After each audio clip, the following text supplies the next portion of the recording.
Jadi mungkin udah pernah tahu ya kalau Akra itu kan sebenarnya bisnis utamanya adalah distribusi daripada BBM dan juga chemical untuk pelanggannya yang utamanya dari industri pertambangan, smelter dan juga perkebunan dan juga konstruksi. Namun mungkin di result yang 9 bulan pertama tahun 2023 ini ada segmen bisnis yang lain yang relatif masih baru, yaitu lahan industri yang kontribusinya cukup besar dan sudah semakin meningkat. Nah, oleh karena itu kita mungkin mau highlight untuk sektor segmen daripada lahan industri ini lebih dalam lagi. Next slide.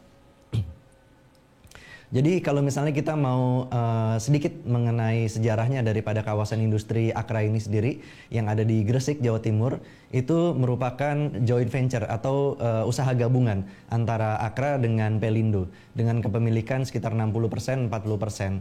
Sebenarnya sudah mulai dibangun tahun 2013, beroperasi tahun 2016 dan diresmikan itu tahun 2018. Ini kawasan industrinya terintegrasi dengan pelabuhan laut dalam yang dalamnya itu mencapai 16 meter sehingga bisa menampung kapal tongkang yang beratnya itu lebih dari 100.000 DWT. Dan sejak tahun 2021 pula sudah ditetapkan status kawasan ekonomi khusus atau Special Economic Zone. Dan sejak saat itu pula sudah semakin banyak tenan yang masuk ke kawasan ini. Antara lain mungkin kita udah pernah dengar tahun 2021 dan 2022 ada dua perusahaan besar yaitu Freeport yang membangun smelter tembaga dan juga Sini yang membangun daripada pabrik kaca. Dan keduanya berkontribusi sekitar lebih dari 137 hektar terhadap penjualan lahan di kawasan ini. Next slide. Jadi beberapa benefit yang bisa didapat kenapa banyak sekali perusahaan-perusahaan dari industri berat, heavy industry itu mau masuk ke kawasan ini, antara lain fiskal insentif dan non-fiskal insentif. Fiskal bisa berupa tax holiday, tax allowance, dan lain-lain. Sebetulnya juga ada non-fiskal insentif seperti kemudahan dalam melakukan bisnis, kepemilikan properti oleh perusahaan asing, dan juga spesial regulasi yang lainnya yang bisa dimanfaatkan oleh pemain industri besar yang akan masuk ke kawasan ini. Ya, bisa dilihat di situ juga ada utility center yang dimana itu dipusatkan untuk distribusi listrik maupun juga pengelolaan air, limbah dan lain sebagainya, itu juga dikendalikan oleh kawasan JP ini sendiri, oleh Akra ini sendiri. Next slide.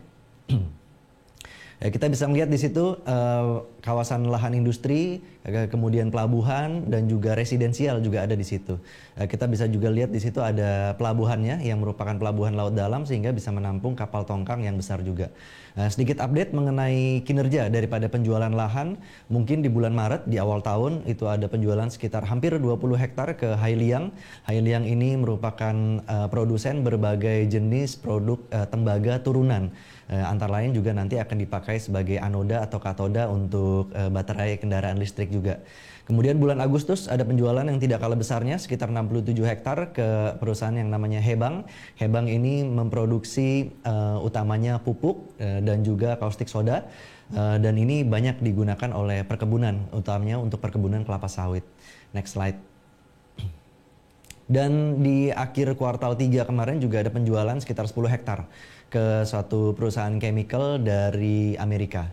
Dan dengan pencapaian ini juga marketing sales ternyata sudah mencapai lebih dari 96 hektar atau mencapai hampir 100 hektar. Dan di mana ini melebihi daripada target yang ditetapkan di awal sekitar 75 hektar. Next slide.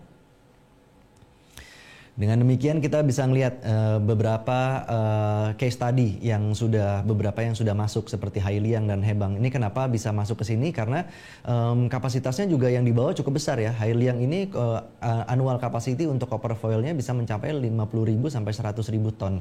Di tahap pertama mungkin baru 50.000, tapi tahap kedua nanti akan dibangun 50.000 lagi sehingga totalnya menjadi 100.000.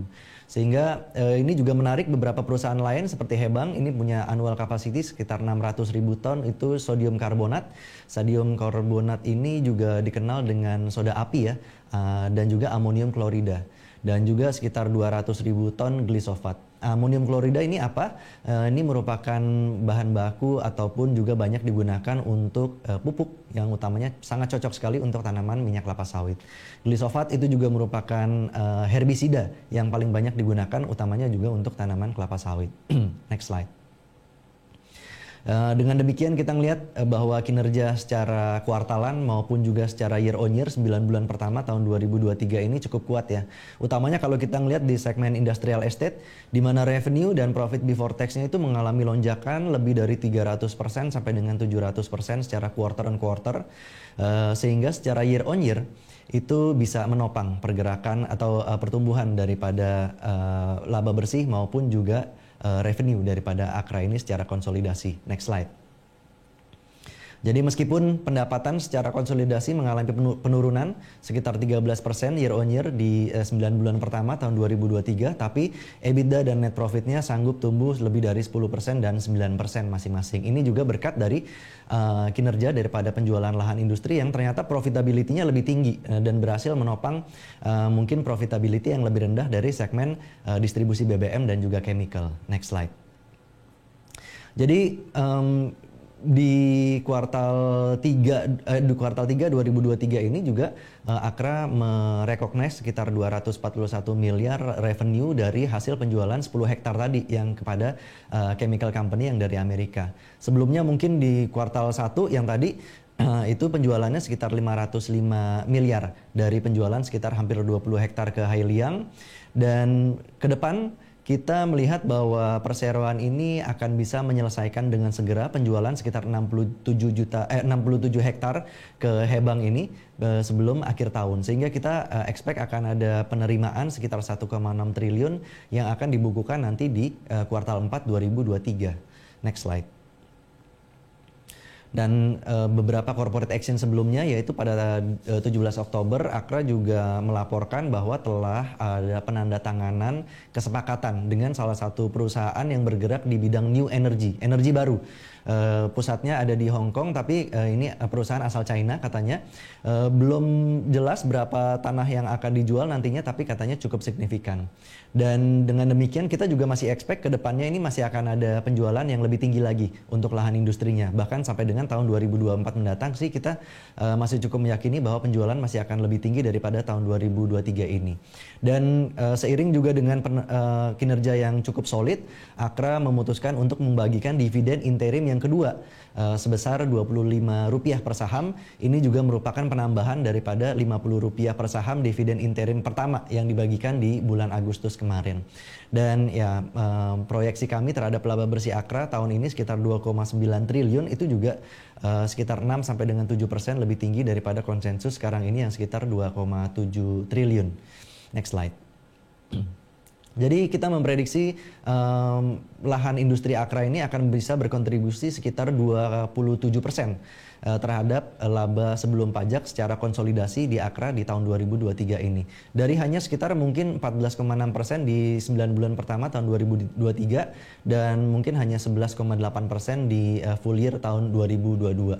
Sehingga ke depan kita masih meyakini bahwa pertumbuhan net profit itu masih akan bisa terjaga ke depannya sampai dengan akhir tahun 2023 ini, sehingga kita masih mempertahankan rekomendasi beli buy untuk Akra dengan TP sekitar 1.780 yang tidak berubah dari periode sebelumnya. Next slide. Secara valuasi juga kita melihat cukup undemanding atau masih cukup murah. Kita melihat bahwa secara PE ratio-nya masih ada di bawah rata-rata, bahkan sudah mendekati -2 daripada standar deviasinya. Dan ini juga yang mendasari salah satunya kenapa kita masih cukup optimis terhadap kinerja saham Akra nanti ke depannya akan bisa ada potensi untuk pemulihan. Next slide. Meskipun valuasi terlihat lebih tinggi ya daripada median daripada IDX Energy, PE ratio maupun EV EBITDA-nya itu terlihat mungkin lebih tinggi, tapi ternyata memiliki ROI yang lebih tinggi juga, yang superior. Jadi kita masih meyakini bahwa Akra ini masih layak dihargai lebih premium daripada mungkin median daripada IDX Energy. Demikian penyampaian dari kami mengenai outlook daripada emiten PT AKR Corporindo atau yang kode sahamnya Akra. Semoga sukses selalu dan kembali lagi ke Glenda.